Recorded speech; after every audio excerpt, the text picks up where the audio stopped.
Emmanuel Macron a donc ce matin, Pierre, présidé les cérémonies du 8 mai. Oui, avec le traditionnel dépôt de gerbes à l'Arc de Triomphe, avec autour de lui des résistants de la Seconde Guerre mondiale. Jean-Rémy Boudot, vous êtes en direct, vous avez suivi cette cérémonie, on va dire somme toute assez classique. Garde à vous.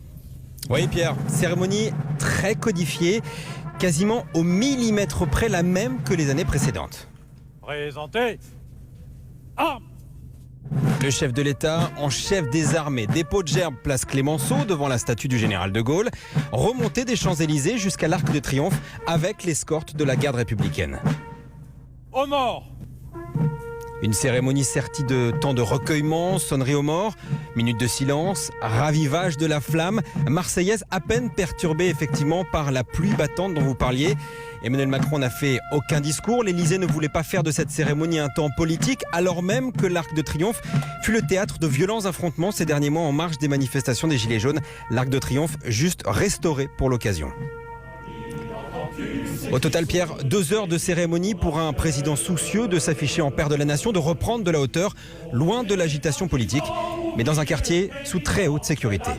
Merci Jean-Rémy Boudot, avec derrière on l'entend le chant des partisans. Jean-Rémy en direct de l'Arc de Triomphe pour Europe 1. Chanel Petit, vous êtes sur les Champs-Élysées, alors où il a beaucoup plu, ce qui a sans doute dissuadé beaucoup de monde de venir. Ah oui, il y avait vraiment très peu de monde. Moi, je me trouvais en haut des Champs-Élysées tout à l'heure pendant la cérémonie, à quoi 300 mètres de l'Arc de Triomphe. Et je suis même pas sûre qu'il y avait 100 personnes autour de moi. Alors, c'était peut-être à cause de la pluie, parce que vous l'avez dit, on a été copieusement arrosé. Mais en tout cas, ça n'a pas entamé l'enthousiasme d'Alice et de Pascal lorsque la garde républicaine, suivie du président de la République, ont remonté l'avenue. Ah là là là là. Bravo, bravo. Ah, il est au milieu là-bas. Il est passé là-bas à travers les chevaux. Ouais, mais on l'a pas vu, c'est dommage. Ouais. Vous êtes déçu ? Et ouais, je suis un peu déçu. Ah, c'est beau quand même, ouais, franchement. Ouais. Ça vaut le coup d'être venu, il est là. Surtout depuis 7h du matin que tu es là.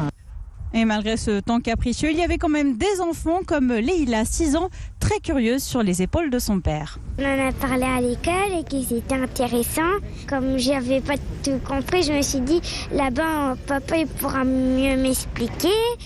Qui le méchant et c'était qui les gentils? Le méchant c'était Hitler, les gentils c'était la France. Et Anaïs, sa mère, tenait à ce que toute la famille soit là. Voilà, on a un devoir de mémoire, un devoir de transmission. Donc là, ça prend forme, c'est un petit peu plus concret. On fait une petite pause dans sa vie, dans son quotidien, et puis on essaye de se souvenir.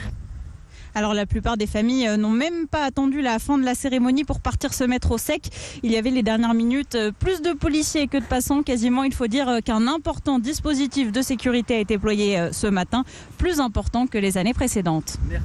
Merci Chanel Petit en direct des Champs-Élysées pour Europe 1.